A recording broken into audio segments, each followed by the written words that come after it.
Hey everyone, welcome to the Leadership Locker. My name is Rich Cardona, and on this podcast, we dig through the lessons of today's most exceptional leaders to help you break through your barriers. If you're trying to progress your career, if you are trying to accelerate your entrepreneurial journey, which I know you all are, if you're looking to have a smoother transition out of the military because it is incredibly difficult, then you're in the right place. My guests and I are going to give you the tools and the resources to accelerate your curve, help you surge, and just crush it. So here we go. Hello, everyone. It's Rich, Leadership Locker. This is actually my first Zoom podcast. The first couple have been live, and I'm pulling the audio from them. So this is exciting because although I've wanted to meet my guest, I just have to wait. So we were able to, at least book this, and she's going to hook you up, and we're going to talk about a couple things. But first, you need to know who she is. And I'm going to let her introduce herself really quick. So Heather, please tell us about you. Thanks, Rich. I'm so excited to be here on this podcast and to bring just as much value as I can to your audience. So I'm really excited for this interview and what this is going to look like. But my name's Heather Torres, and I am the COO at Think Media, which is one of the fastest growing online video education companies to date. And we do a host of different things. We teach people how to get their message out through YouTube. And along that lines, our bigger message is to help families have financial freedom. So it's really important to us to be in this new era of entrepreneurship. You don't have to go to an office every day. You can really harness the power of the internet and be able to get your message out online and reach millions of people, just like you're doing here on the podcast and as we're video recording. Yeah. We really want to help entrepreneurs get that message out. And, my background really started as I went to college for marketing, and true entrepreneur, I always had a side thing happening, or, I was always just kind of dabbling in understanding business. And as I was in college, I realized that what I was learning from my professors wasn't actually happening in the real world. This is when the internet started to really take off, date myself back in the early 2000s. And with that, I dropped out of school. I used the rest of my tuition money and invested in people who were making a difference online. So they had online courses, and I decided to develop my own curriculum to learn how to be effective in this new economy. And so from that, I learned how to develop online courses and education programs, how to market to people here on the internet through social media, and through that, through digital advertising as Facebook ads first came out, now Instagram ads. So really understanding the different levels of how you could be effective as an online marketer. And then about 4 years ago, I reached out because video was the piece that I had not cracked yet. I didn't know how to do video yet. Yep. And so I took my expertise. I reached out to a video expert named Sean Cannell, and I said, hey, I know how to develop a back end to your business. I'd love to learn video. And at that time, he was full-time on YouTube with less than 20,000 subscribers. He was full-time, and he had actually just lost all of his freelance clients. So he was making money online, but he hadn't figured out how to allow his time to work for him. And so we met up, we had a really great conversation, and he said, I love everything you're saying. I kind of presented a business model to him, and he said, yes, we've studied the same people, you've got the same mindset, but I can't pay you. And, this is one tip I give to so many entrepreneurs. I said yes, knowing I wasn't going to get paid. I said yes, knowing that my vision was bigger, and that if I could partner with someone who I knew was doing what I wanted to do, that there was going to be an end goal that we could get to financially. And so we partnered in that business, which is now Think Media. And from there, now we're impacting millions of people. We have thousands of students from around the world. And we now do in-person and online events. And so that's kind of the gist of what I do. I'm also a homeschool mom of 3 kiddos, and I'm really involved in ministry as well. So my life is pretty packed, and I love it. Yeah. So complete full disclosure, I am a student of one of Think Media's courses, and it has helped me in so many different ways, but it's not necessarily, and that's not why I asked Heather on. I asked Heather on because the way you deliver information, the enthusiasm you do it with, the charisma you always have, I feel like you're always caffeinated, you're always smiling. And I know you guys have seen it a million times, but I've written the value that comes across is so incredible. And I like to give value back. And this is one of the ways. But I wanted to also use your expertise to give back to the veteran entrepreneur community. And like you said, you're a through and through entrepreneur. But if we rewound to the last 3 or 4 minutes of everything that you said, you sound and seem very, very busy. And one course that is not necessarily related to video itself that really caught my attention was your productivity course. We as entrepreneurs could go into so many different rabbit holes, and everything's a priority, right? Everything's a priority. I got to get my business license. I got to make this video. I got to check on LinkedIn. I got to network. I got to follow up on this call. I got to eat today. All these different things. And then you throw homeschooling into the mix with 3 children. How are you able to be so productive and I mean consistently productive, and at the same point, not just activity, but action that actually brings value to other people? Great question. I think this has been an evolution. I would not say that I started as someone that understood time management, but being forced into knowing that my heart was to be in business and knowing that in order to affect people, I needed to first change myself was one of the biggest needle movers that I had. And so one of the things that I really had to decide was how I wanted to structure my time. You hear like time is money. Well, I don't think that way. Time is precious. Yeah. And when I've got 3 little babies and I only have 18 summers with them, that's how I look at my life. I know that when I look at the longevity of what I want to do with my career, that actually it's not to be crazy busy right now. It's to really impact the leadership that I want in my family. And so some of the things that I've implemented is I am a very big calendar blocker. I run my life off of a calendar. And that's really interesting. I'll mentor a lot of entrepreneurs and I'll ask them to see their calendar. And they're like, calendar, you mean the one I never use? Yes, that one. That's the one I want to see. Because when you know what you're doing with your time, I like to look at what are called IPAs, income producing activities. We can spend a lot of times doing a lot of different things. But how I look at it is if it's not an income producing activity, I do not want to waste my time on that first. I would like to make income and hire a team to help me with the other things.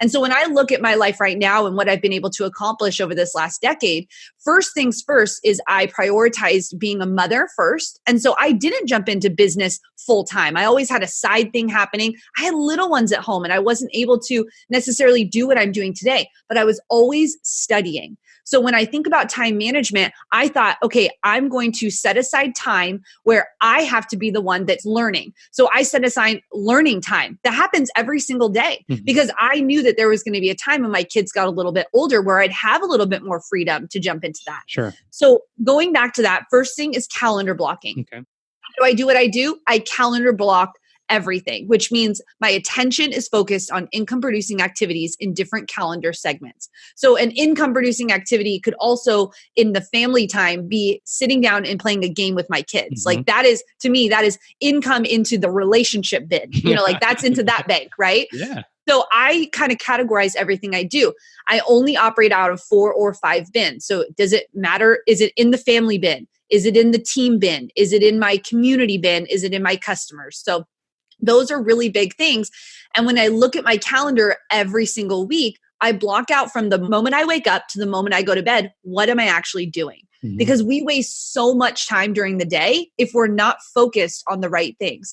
And this was an evolution. This wasn't something where I was able to just jump up and be able to do. I first started saying, okay, if I wanted to make $1,000, what would I actually have to do to make $1,000? Well, I probably need to have an offer. So in my calendar block, I would block out, when am I going to craft the offer? What am I going to be offering? Like I would break down each step and I block that in my calendar.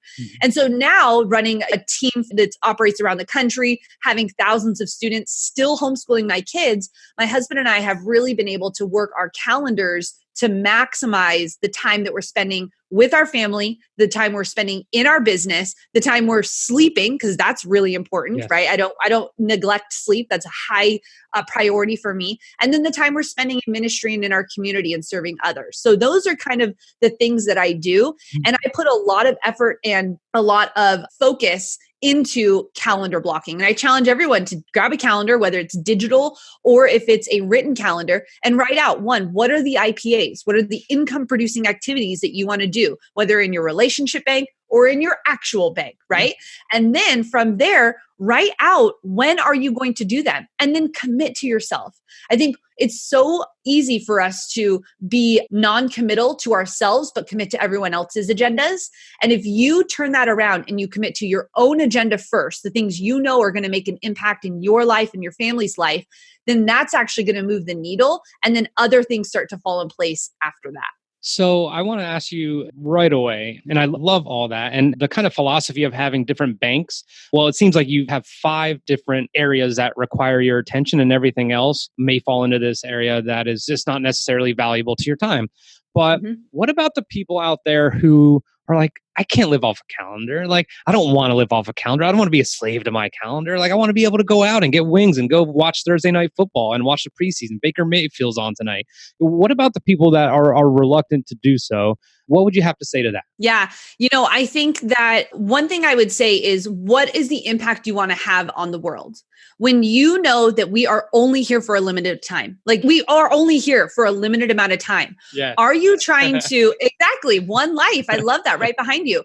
I lost someone very close to me and she was young. And I looked at that and I thought, whoa. What if I only had another year here on earth? What would I want that impact to be? Would I be okay not binging The Office on Netflix? Yep. Yeah, I think I'd be okay with that. And so when you really start to think, what is the impact you want to have on your family? What's the impact you want to have on your life? Yes, there is time and space to be able to have opportunities to go out with friends and to do those type of things. But understanding, is that an excuse for you not saying yes to your dreams? Or is it actually just where you want to live? It's okay if you want to live at an average life. That's okay. But if what you're saying and your actions are not matching, that's where you have a problem. So 100%. If you say, I want to make massive impact, I want to make a ton of money, I want to, whatever it is for you, whatever that thing is, but then you are going out on Thursday and you're on a bowling league and you're binging Netflix and right? Like, those two things can't align. Yes. So you have to know self-awareness. What are you trying to bring to the world? If your goal is to be the best dad possible, well, then show up and be the best dad possible. If your goal is to, start a nonprofit and be, the head of an organization, well, that's going to take different commitment and time than one or the other. And so for me, I say no more than I say yes. And I do not think that no is a selfish word. Actually, I think it is a self-giving word. Yes. I say no to so many people's agenda because I know what I want to achieve in this life. And if I only had 1 year left, I'm going to live it to the max and I'm going to do all the things I can do to live a legacy for my kids and for my family. I would like to ask you, since you've laid out that IPAs, and it's so funny, I used to live in San Diego, so IPAs to me means... I love IPA beer too. Yeah. So IPAs are clearly very important, but what are non-IPAs that we overlook that we may, and I'm not talking Netflix, I'm not talking going out with friends. What are some of the most common non-IPAs that you see that we may get confused about, and are just like, okay, like I didn't know that I was wasting time doing that.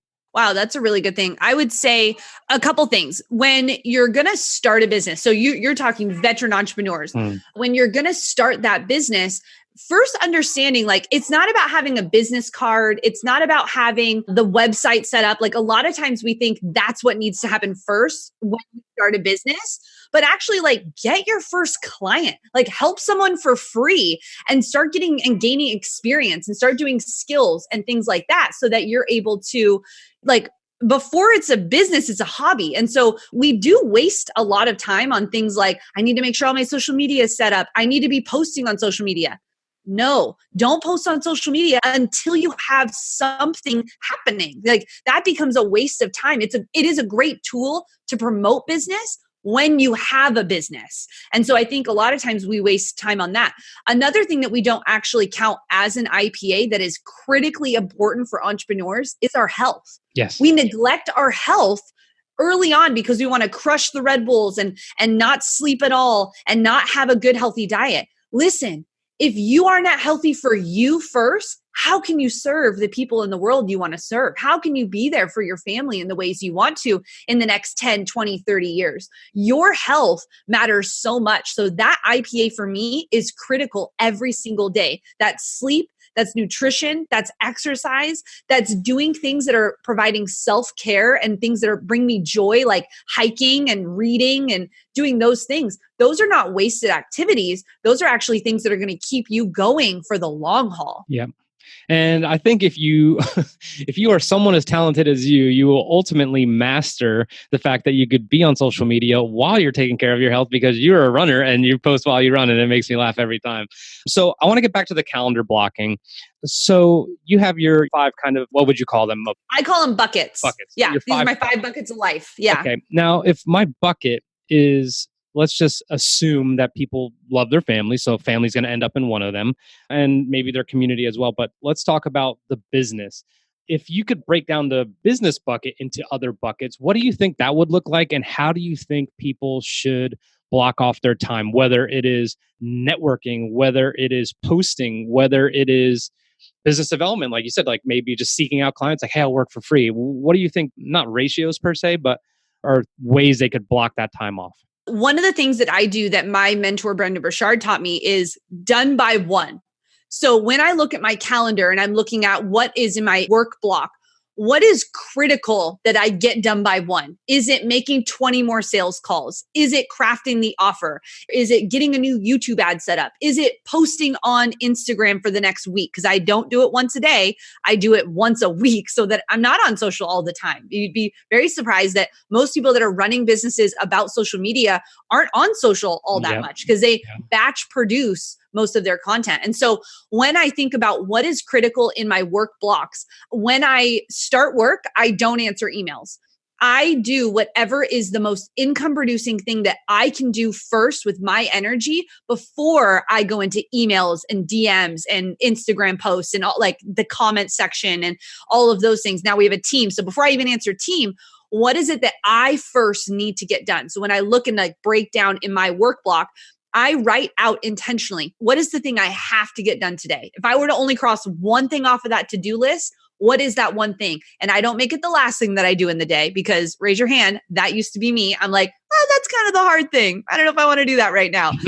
So, right. So now it's the first thing. I eat the frog, right? That's what the book Eat the Frog, like I eat the frog. I do the hardest thing first and get it out of the way. So when I look at the work block, it's what is the one thing that I need to get done today that only I can do. Then I would go into what are the other activities I must get done by 1. If my day ended today at 1 p.m. for whatever reason, what would I have to have done? And so I make sure that happens. And then I save all of my admin work till the end of the day, because that way I know that I've pushed my business forward, because I'm the only one that can do that. I've pushed my business forward before I jumped to answering other people's problems and agendas. So what if I am crushing my morning, everything's good, I have my week lined up, ready to go, and then I get an email from you and it says, Rich, I just started the Think Media Thought Leader podcast. I'd like for you to be a guest. Can you hop on a call? And my inclination is to be like, oh yeah, like, so what do you do when you have something exciting kind of pops up and, knowing yourself, it might derail you, but you don't want to miss the opportunity? What do you do in situations like that? So lead generating, to me, that falls into the bucket of lead generation. Okay. If I'm the one being asked to go on this podcast like I am here today, I'm not doing anything else. I'm doing this podcast because it's bringing awareness to my business. Sure. So in that case, that would be, we call it the hell yes, hell no. So that is a hell yes. Like that's a lead generation thing. Now, if it was you messaging me saying, hey, Heather, can you check out my latest video? I just want to know if you liked the thumbnail. I would save that to the end of the day, because that's an ask, right? That's a taking out of my bucket. And so if it was something that's lead generation and that email popped in and I saw it, because I don't actually have my email open all day. I only go in and check it when I'm going to check it. But if I saw that, I would say, oh yeah, that's definitely happening. That's lead generation into my business. So I'm 100% going to do that. I love it. My last question, and I think I'm going to make this my last question every time for every guest, is what would you say in terms of expectation management for those who have decided to take the leap? There's veterans who are starting their businesses while they're still in and they get out and they continue to go, or whether they get out and they're like, okay, here we go. I saved up X amount of money. I'm going ham on this. Like, here we go. What would you say about managing expectations. This hits really close to home too. I'm the daughter of a veteran. Actually, both of my parents were in the military. Awesome. My dad served 25 years in EOD in the Air Force. My brother actually is in the Air Force EOD. So I have a lot of ties to I had no idea. This is amazing. Yes, Perfect. yeah. So I know this lifestyle and I know the rigorousness and I know the dedication that our military members have. And so one of the things I would say to set yourself up for success when you first get out, or if you are starting your business before that, two things. One, I would know what your skill is. What are you going to offer to the market? So a lot of times anyone coming into business from a different career field, they will want to go in and say, I want to help with self-development. Well, that's great, but only if you've actually done that, right? Like, what is the actual skill? And I think a lot of times our military service members aren't being equipped with these new skills that are happening on the internet. So I would start learning about podcasting like you're doing, right? I would start learning about making online income. You can do this through FBA, Amazon. You can start a digital advertising agency. You can open a Shopify store and do e-commerce. Like, there's so many ways that you can be doing this, but I would start to develop those skills, because the best way when you get out is to start getting some type of clients, or if you're starting a brick and mortar, like start getting the funds that you need for it. Sure. So number one is I would definitely make sure you have whatever the skills are that you need when you get out, because you have things like discipline and you understand time management because you've had to do that in your career. And so I applaud that. And I understand that a lot of service members that are coming out, they really actually have so many skills. They actually just don't know what they are yet. So Correct. I like start journaling those out. You've been in management, you've done stress management, you've done like there's so much that our service members have done that can translate into skills. So things like I had someone that helped me that she moved from IT in the military to running her own IT business right out of the military. And so it was like those skills just transferred right over. So that's the thing. The second thing is, and this is for all entrepreneurs, but definitely start messy. I think we want it always to be perfect. And so perfect becomes the excuse for not getting started. And so I just encourage you to just step out, like start messy, put yourself out there and say, you know, I'm going through a transition right now. I'm really excited for the future. These are some things I'm going to be doing.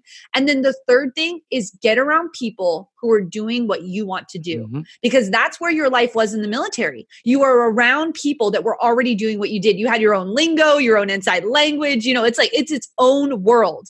When you step out of that and you're now in entrepreneurship, you've got to make those same relationships inside of this new world. So those would be the three things that I would say, and just encouraging you that it's a long road. This isn't something that's going to just happen overnight, and the business could change and shift as you come into entrepreneurship in this new world, understanding all of the things that are possible for you, and just taking those opportunities one step at a time, and just knowing that you have value to bring to the world, and we just can't wait to get that out of you. I agree. What you're saying resonates with me at a very, very high level. And starting messy is exactly what I did. For those of you who don't know, I quit a corporate job, high-paying job of the most well-known company on earth. We'll just say that.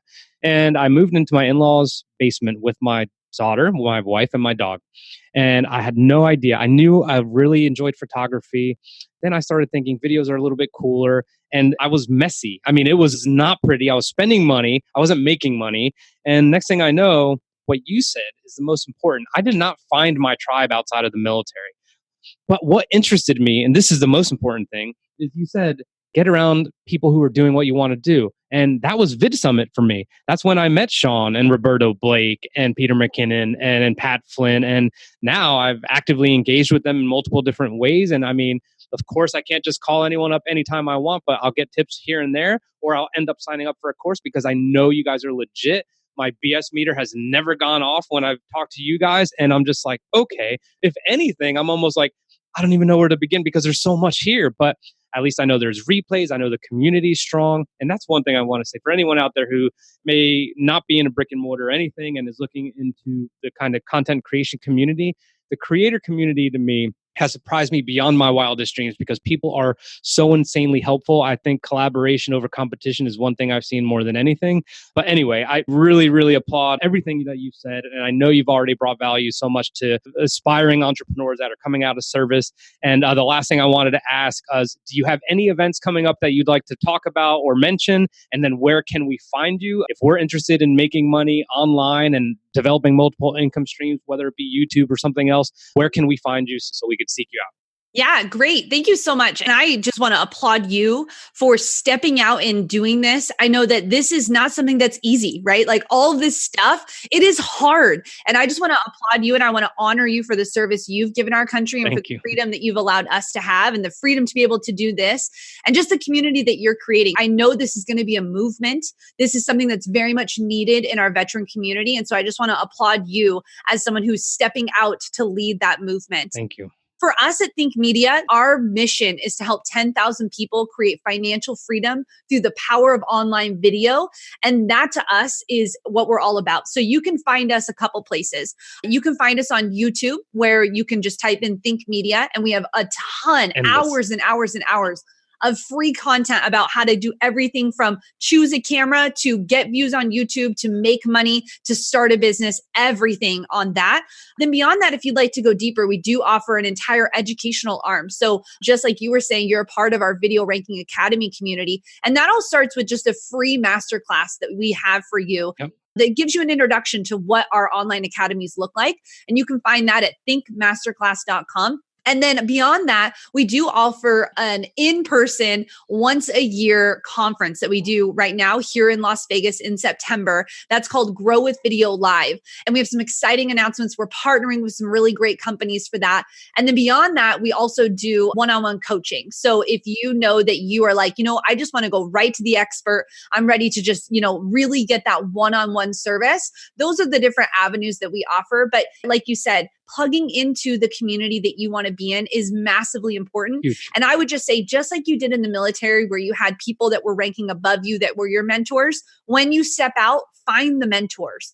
Find the people that you want to be the people that are resourcing you to help your vision come out. And so those are the ways you can find us online. Also, if you want to just DM me on Instagram, I am always in my DMs on my social media work block time where I love to interact with people and answer their questions specifically. So those would be the places. Our heart really is to help you get financially free and to be able to make an impact in the world through video. So that's where you can find us. Great.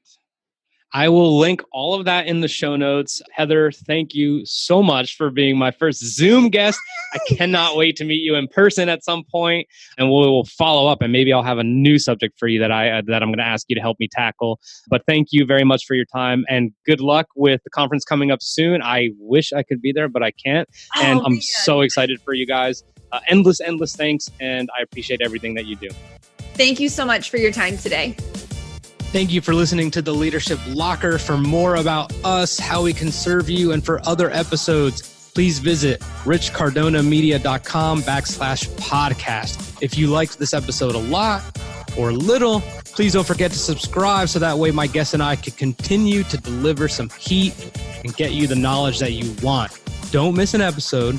And please join our Facebook group so you get much more exclusive content. Take care.